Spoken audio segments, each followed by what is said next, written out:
Hi hello it's me Kavya. Master Shri Adish എന്ന YouTube ചാനലിലേക്ക് എല്ലാവർക്കും സ്വാഗതം. ഇന്ന് നമ്മൾ ഡിസ്കസ് ചെയ്യാൻ പോകുന്നത് ഒരു 5 കാര്യങ്ങളാണ്. ഈ ഒരു 5 കാര്യങ്ങൾ നിങ്ങളുടെ പ്രണയത്തിൽ ഉണ്ട് എന്നുണ്ടെങ്കിൽ, അല്ലെങ്കിൽ ആ ഒരു വ്യക്തി ഇപ്പോഴും നിങ്ങളുടെ കൂടെ ഉണ്ട് എന്നുണ്ടെങ്കിൽ, ഇത്തരത്തിലുള്ള 5 കാര്യങ്ങൾ നിങ്ങൾ മാറ്റാനായിട്ട് ശ്രമിക്കുക. ഈ ഒരു 5 കാര്യങ്ങൾ നിങ്ങൾക്ക് ഉണ്ട് എന്നുണ്ടെങ്കിൽ ആ ഒരു വ്യക്തി നിങ്ങളെ വിട്ടു പോകുന്നതിനും അല്ലെങ്കിൽ നിങ്ങളെ വിട്ട് മറ്റൊരു വ്യക്തിയോടൊപ്പം പോകുന്നതിനുള്ള ചാൻസ് കൂടുതലാണ്. അതുകൊണ്ട് തന്നെ ആ ഒരു വ്യക്തി നിങ്ങളെ വിട്ട് പോവാതിരിക്കുന്നതിനുള്ള കാര്യങ്ങളും ഈ ഒരു വീഡിയോയിൽ തന്നെ പറയുന്നുണ്ട്. ഈ ഒരു വീഡിയോയിലോട്ട് കടക്കുന്നതിന് മുൻപ് നിങ്ങളുടെ റിലേഷൻഷിപ്പിൽ നിങ്ങൾ എന്തെങ്കിലും ഇഷ്യൂസ് ഫേസ് ചെയ്യുന്നു എന്നുണ്ടെങ്കിൽ മാസ്റ്റർ ശ്രീ ആദിശിന്റെ പേഴ്സണൽ കോച്ചിങ് നിങ്ങൾക്ക് ആവശ്യമുണ്ടെങ്കിൽ മുകളിൽ കാണുന്ന നമ്പറിലേക്ക് നിങ്ങൾക്ക് വിളിക്കാവുന്നതാണ്. ഇനി നമുക്ക് വീഡിയോയിലോട്ട് കടക്കാം. നമ്മുടെ ഒന്നാമത്തെ പോയിന്റാണ്, നിങ്ങളുടെ പ്രണയമൊക്കെ സ്റ്റാർട്ട് ചെയ്ത് ഒരു മാസം 2 മാസമൊക്കെ കഴിയുമ്പോൾ നിങ്ങൾ അവരോട് ഒരുപാട് കാര്യങ്ങൾ സംസാരിക്കുന്നുണ്ടായിരിക്കും. സ്നേഹത്തോടെ ഒരുപാട് മോഹ വാഗ്ദാനങ്ങളും നിങ്ങൾ നൽകുന്നുണ്ടായിരിക്കും. നിനക്ക് എന്നോട് എന്തും സംസാരിക്കാം, നിനക്ക് എന്നോട് എന്തും തുറന്നു പറയാം, ഞാൻ വളരെ ഫ്രണ്ട്ലി ആണ്, ഇത്തരത്തിലുള്ള കാര്യങ്ങളൊക്കെ നിങ്ങൾ അവരോട് പറയുന്നുണ്ടായിരിക്കും. ഒരുപക്ഷെ നിങ്ങളുടെ ക്യാരക്ടർ പോലും ആയിരിക്കില്ല, നിങ്ങൾ ഒരുപാട് ദേഷ്യപ്പെടുന്ന ഒരു വ്യക്തിയായിരിക്കും.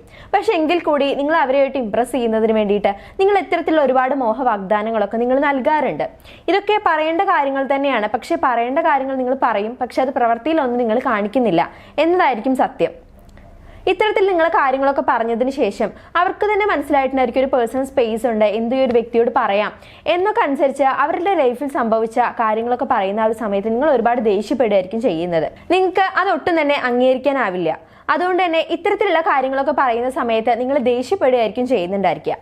ആ ഒരു സമയം അവർക്ക് തന്നെ തോന്നുന്നുണ്ടായിരിക്കും, ഫസ്റ്റ് ടൈം ഞാൻ കണ്ട ആളല്ലല്ലോ, ഇപ്പോൾ ക്യാരക്ടറൊക്കെ ആകെ മാറിയിരിക്കുന്നു, എന്നോട് ദേഷ്യപ്പെടുന്നു, ഇത്തരത്തിലൊക്കെ അവർ ചിന്തിക്കുന്നുണ്ടായിരിക്കാം. ആ ഒരു സമയത്ത് അവർക്ക് തന്നെ ഒരു അകൽച്ചയായിരിക്കും തോന്നുന്നുണ്ടായിരിക്കുക.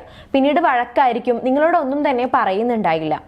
അതുകൊണ്ട് തന്നെ ആദ്യ സമയത്ത് തന്നെ നിങ്ങൾ ആ ഒരു പ്രണയം സ്റ്റാർട്ട് ചെയ്യുന്ന സമയത്ത് തന്നെ നിങ്ങൾ ഇത്തരത്തിലുള്ള കാര്യങ്ങളൊക്കെ സംസാരിച്ച് പരസ്പരം ഡീൽ ചെയ്യുക, പരസ്പരം സംസാരിച്ച് നിങ്ങൾ തീർക്കാൻ ശ്രമിക്കുക.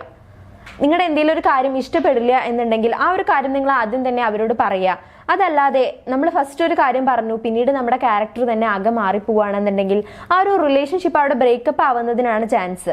ഒരു എക്സാമ്പിൾ ആയിട്ട് പറയുകയാണെന്നുണ്ടെങ്കിൽ ആ ഒരു റിലേഷൻഷിപ്പ് സ്റ്റാർട്ട് ചെയ്ത മുതൽ അവർ പറയുന്നുണ്ടായിരിക്കും, ഞാൻ നിനക്ക് എല്ലാ കാര്യങ്ങൾക്കും ഫ്രീഡം തരും, അല്ലെങ്കിൽ നീ എന്ത് കാര്യങ്ങളും ചെയ്തോ അതിനൊന്നും ഒരു കുഴപ്പമില്ല, നീ ജോലിക്ക് പോയിക്കോ, അല്ലെങ്കിൽ നീ ഇത്തരത്തിലുള്ള ഡ്രസ്സും കാര്യങ്ങളൊക്കെ യൂസ് ചെയ്തോ അതിനെന്താ പ്രശ്നം എന്നൊക്കെ പറയുന്നുണ്ടായിരിക്കും.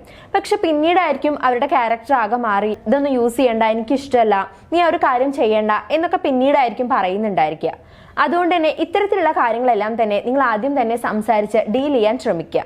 ഒരു കാരണവശാലും നിങ്ങൾ ദേഷ്യപ്പെടാനോ അല്ലെങ്കിൽ അവരുടെ കാര്യങ്ങൾ അംഗീകരിക്കാതിരിക്കാനോ നിങ്ങൾ ശ്രദ്ധിക്കാതിരിക്കുക. രണ്ടാമതായിട്ടുള്ള ഒരു കാര്യമാണ്, നമ്മുടെ റിലേഷൻഷിപ്പിൽ വഴക്കുകളും കാര്യങ്ങളൊക്കെ ഉണ്ടായിരിക്കും, സ്വാഭാവികമാണ്. പക്ഷേ പല റിലേഷൻഷിപ്പിലും വഴക്കുകളും കാര്യങ്ങളൊക്കെ ഉണ്ടായിരിക്കുമ്പോൾ ഉടൻ തന്നെ ബ്ലോക്ക് ആക്കുകയായിരിക്കും ചെയ്യുക. വാട്സപ്പിലും അതേപോലെ തന്നെ ഇൻസ്റ്റഗ്രാമിലും എല്ലാം തന്നെ ബ്ലോക്ക് ആക്കിയിടും. ഒരു 1 വീക്ക് അല്ലെങ്കിൽ ഒരു 1 മന്ത് വരെ ഇത്തരത്തിൽ ബ്ലോക്ക് ആക്കിയിടും. അവർ നമ്മളുമായിട്ട് സംസാരിക്കുന്നതിന് ആ ഒരു സിറ്റുവേഷൻ എല്ലാം തന്നെ അവിടെ ബ്ലോക്ക് ആക്കിയിടാണ് ചെയ്യുന്നുണ്ടായിരിക്കുക.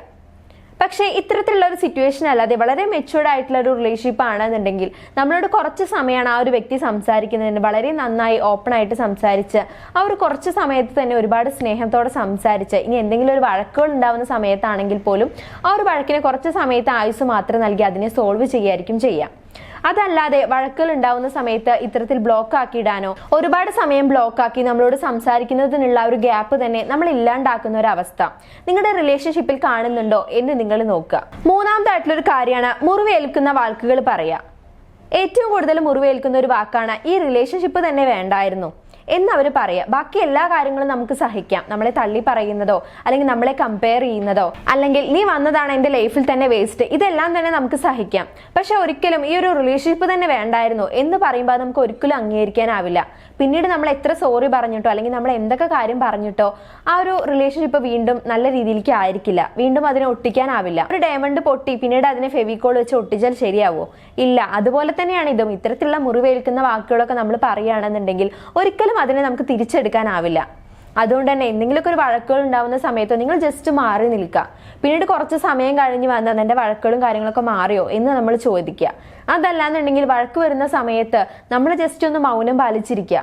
അതൊരിക്കലും അവരോട് തിരിച്ച് റിയാക്ട് ചെയ്യാൻ നമുക്ക് അറിയാത്തതുകൊണ്ടല്ല, പക്ഷേ നമ്മൾ രണ്ടുപേരും ഒരേ രീതിക്കാണ് പോകുന്നതെങ്കിൽ എന്തായിരിക്കും?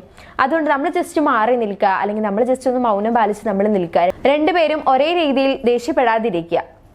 ഇത്തരത്തിൽ മുറിവേൽക്കുന്ന വാക്കുകളോ കാര്യങ്ങളോ നിങ്ങൾ പറയാതിരിക്കുക.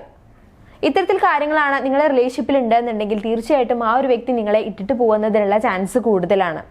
നാലാമതായിട്ടുള്ള ഒരു കാര്യമാണ്, നിങ്ങളുടെ ഇടയിൽ വേറൊരു വ്യക്തി വന്നതിന് ശേഷം ഇവരെക്കാളും ബെസ്റ്റ് ആണ് അവരെന്ന് നിങ്ങൾക്ക് തോന്നിയിട്ടുണ്ടോ? അല്ലെങ്കിൽ ഇവരോട് സംസാരിക്കുമ്പോൾ ഞാൻ ഒട്ടും ഹാപ്പി അല്ല, അല്ലെങ്കിൽ ഞാൻ കംഫർട്ട് അല്ല, എപ്പോഴും ദേഷ്യമാണ്. ഇത്തരത്തിലുള്ള വ്യക്തികളോടെല്ലാം തന്നെ നമ്മുടെ എന്തെങ്കിലും കാര്യങ്ങൾ നമ്മൾ ഷെയർ ചെയ്യുമോ?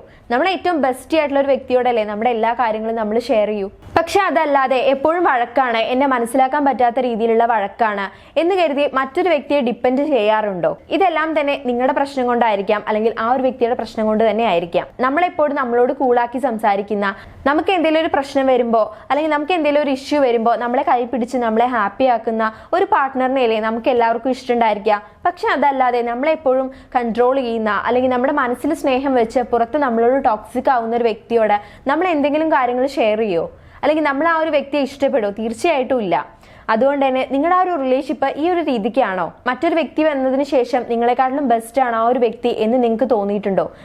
അങ്ങനെ തോന്നിയിട്ടുണ്ട് എന്നുണ്ടെങ്കിൽ അത് തീർച്ചയായിട്ടും നിങ്ങളുടെ മിസ്റ്റേക്ക് കൊണ്ടായിരിക്കാം, അല്ലെങ്കിൽ നിങ്ങളുടെ ആ ഒരു പാർട്ട്ണറിന്റെ മിസ്റ്റേക്ക് കൊണ്ട് തന്നെ ആയിരിക്കാം. അഞ്ചാമതായിട്ടുള്ള ഒരു കാര്യമാണ്, നീ എൻ്റെ ലൈഫിൽ വന്നതിന് ശേഷവും അതിനു മുൻപും എൻ്റെ ലൈഫ് എങ്ങനെയായിരുന്നു? ഇത് രണ്ട് രീതിയിൽ നമുക്ക് പറയാം. അവർ പറയുന്നുണ്ടായിരിക്കും ചില സമയത്ത്, നീ എൻ്റെ ലൈഫിൽ വന്ന മുതലേ എനിക്കിപ്പോൾ ആരുമില്ല, എൻ്റെ ഒപ്പം ഉണ്ടായിരുന്നവരൊക്കെ എനിക്ക് പോയി, എന്തെങ്കിലും ഒരു പ്രശ്നം ഉണ്ടാകുമ്പോൾ പോലും നീ എൻ്റെ ഒപ്പം നിൽക്കുന്നില്ല, എന്തിനാണ് ഞാൻ നിന്നെയൊക്കെ എൻ്റെ ലൈഫിൽ കൊണ്ട് നടക്കുന്നത്?